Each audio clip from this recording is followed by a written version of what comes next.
Bonjour à tous. Dans cette vidéo, nous allons voir ensemble la seconde partie du volet sur la gestion du stock. Donc, dans la vidéo précédente, nous avons vu les 4 premiers onglets ici de produits stock, donc c'est-à-dire les entrées-sorties, les historiques et les réapprovisionnements. Dans celle-ci, je vais vous parler de l'inventaire et de la valorisation du stock, sans oublier le PAMP. Donc, nous allons commencer par l'inventaire. L'heure du bilan est arrivée, votre comptable vous réclame votre inventaire. Nous allons donc cliquer sur Inventaire ici en bas. Sur cet écran, on vous demande d'abord de renseigner le collaborateur qui va effectuer l'inventaire. Ensuite, je peux choisir mon mode d'affichage. Soit par famille, je choisis la famille de produits, je clique sur Inventaire et j'ai la liste des produits disponibles de cette famille. Soit par fournisseur, donc j'ai classé mes produits en fonction de mes fournisseurs. Je choisis mon fournisseur, puis inventaire. J'ai la liste de tous mes produits prêts pour l'inventaire. Et je vais vous montrer comment ça se passe en global. Donc, sur cette page, j'ai la liste de tous mes produits, qu'ils soient vendables ou non. Tout d'abord, je vais imprimer la liste de comptage. Donc, avec cette impression, je vais pouvoir aller directement à l'endroit où je stocke mes produits et aller compter un par un tous les produits que j'ai en stock. Ma liste est imprimée, je suis allé compter, j'ai mes résultats. Maintenant, je vais saisir les quantités effectives. Donc, je vais dans la colonne comptage ici. Juste à gauche, c'est mon stock théorique. Et ensuite, à droite, on va voir s'il y a des écarts ou pas. Donc, je vais renseigner quelques produits. Et je vais générer des écarts exprès. On arrive ici sur un cas particulier, j'ai des produits avec un stock négatif, donc c'est le stock théorique bien sûr qui est négatif. Ça veut dire que je n'ai peut-être pas tout saisi mes entrées de produits, parce que concrètement j'en ai vendu plus que ce que j'en avais. C'est pas grave, on corrige.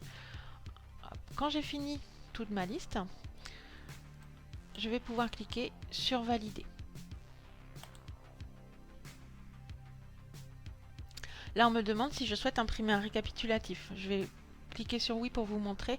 Ce n'est qu'un récapitulatif du comptage. D'accord. Donc le temps qui génère, le voici. Mon inventaire est terminé. Mon stock est à jour. Si je retourne sur le menu principal, donc je vais retourner dans Produits, Stock et enfin Valorisation. Ça va être la seconde étape et celle qui intéresse réellement votre comptable.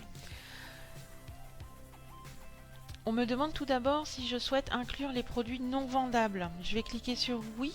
De cette manière, je vais valoriser tous mes produits, donc ceux de revente comme ceux de cabine. Je dis oui. Ensuite, on me propose si je souhaite un fichier Excel ou je souhaite imprimer la valorisation de mon stock. Dans les deux cas, je vais pouvoir générer un fichier et le joindre par mail pour le comptable. Donc, je vais cliquer sur imprimer par exemple. Et quand il aura chargé son aperçu, quand je choisis ici sur l'imprimante Print to PDF, ça va me permettre de générer un fichier PDF à envoyer au comptable.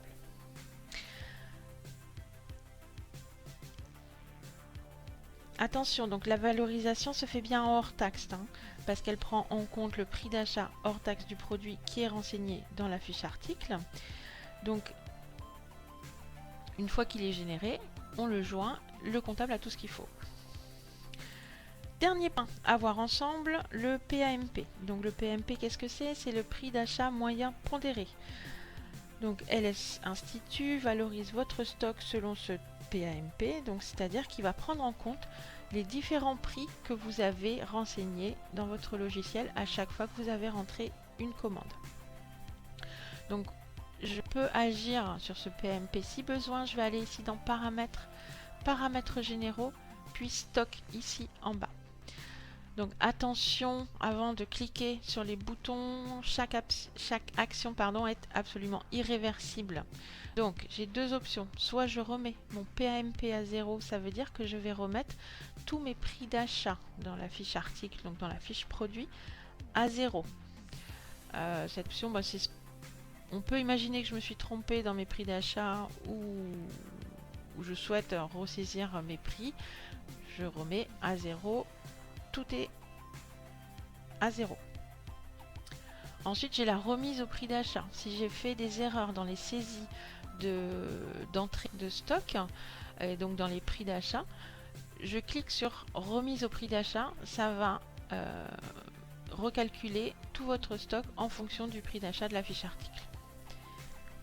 Donc j'en ai fini avec les stocks et je vous dis à très bientôt dans une nouvelle vidéo.